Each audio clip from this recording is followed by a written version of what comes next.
Mesdames et messieurs, bonjour. Les responsables de l'opposition qui s'étaient rendus hier à la salle informatique mise à leur disposition par les autorités pour les besoins du contrôle du fichier électoral ont finalement claqué la porte quelques minutes après leur entrée dans le bâtiment. Interpellés à leur sortie, nos confrères du journal Sud Quotidien nous indiquent qu'ils ont accusé le ministre de l'Intérieur, Aly Ngouille Ndiaye, chargé de l'organisation de la prochaine présidentielle, et ses collaborateurs de leur avoir présenté le mauvais fichier électoral. Et ces responsables de l'opposition soutiennent en effet que le ministère n'a fait que reprendre le lien que la DGE, la Direction Générale des Élections, a mis en ligne pour le mettre dans la plateforme qui a été mise à leur disposition. Et sous ce rapport, estimant que les informations mises à leur disposition ne leur permettaient pas de faire leur travail de contrôle, ils ont ainsi décidé tout bonnement de bouder la salle informatique. Dans le journal Sud Quotidien, nos confrères nous servent la réplique du directeur de la DAF, Ibrahima Diallo, et ce dernier bat en brèche les arguments de l'opposition,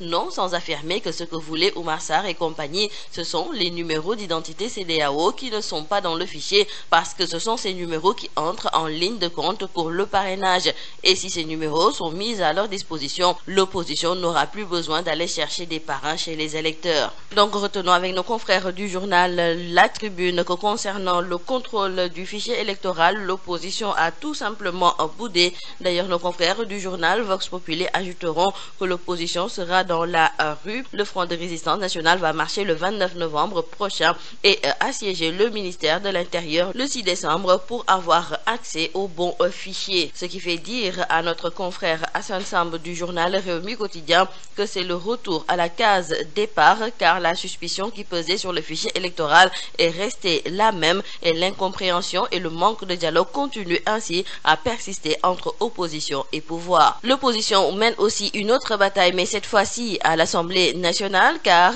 à la veille de l'ouverture du marathon budgétaire, nos confrères du journal Enquête nous informent que l'opposition parlementaire interpelle le président de l'Assemblée nationale sur la gestion du budget de l'institution. Les députés de l'opposition, nous disent nos confrères, déplorent toute l'opacité qui entoure la gestion du budget de l'Assemblée nationale par son président, et leur souhait c'est de contrôler ce budget, mais le président de l'Assemblée nationale a systématiquement refusé de se conformer à la loi en soutenant que les articles 18 et 31 du règlement intérieur qui régissent le contrôle du budget n'ont jamais été appliqués sous le magistère de ses prédécesseurs. Mais qu'à cela ne tienne, retenons avec nos confrères du journal Les Échos que les députés membres de l'opposition ont carrément fait savoir qu'ils n'accepteront pas que le budget de l'Assemblée nationale soit voté et adopté sans que Niasse et ses services ne rendent des comptes. La plateforme industrielle internationale de Diamniadio a été inaugurée hier par le chef de l'État Macky Sall, et selon nos confrères du quotidien Le Soleil qui nous en parle, le président a fait savoir que sur les 23 000 emplois attendus,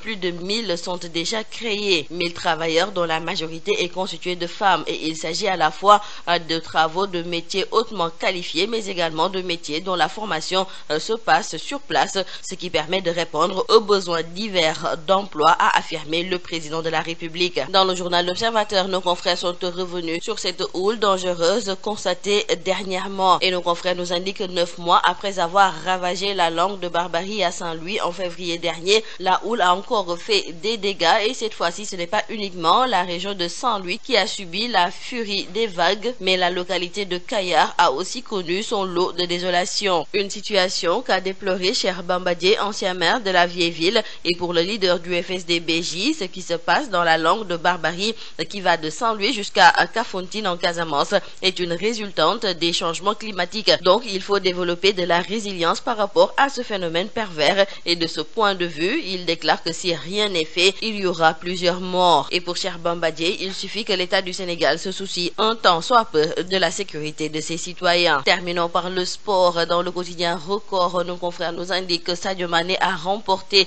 son 5e ballon d'or, concernant donc les trophées ANPS. Selon nos confrères de Record, l'attaquant de Liverpool doit sa distinction à sa belle saison en club avec lequel il a été finaliste de la Ligue des Champions. Et dans le journal Sunu Lamb, nos confrères nous indiquent qu'en lutte, c'est Eumeu Sène qui succède à Reug Reug. Le chef de file de l'écurie Taïchinger a été élu meilleur lutteur avec frappe pour la saison 2017-2018. Eumeu Sène, nous disent nos confrères, était en compétition avec Balla Gaye numéro 2, Modou Lo, Ama Baldé et Boy Niang 2. Et donc, le titre de meilleur lutteur de la saison accordé à Eumeu Sène prouve encore une fois que ce dernier est un champion hors pair, un rayonnement qui est loin de s'estomper, à en croire nos confrères du journal Sunu Lamb. Et ces derniers ont recueilli sa réaction et Eumeu déclare que c'est un trophée spécial pour lui. C'est tout à vos journaux et très bonne lecture.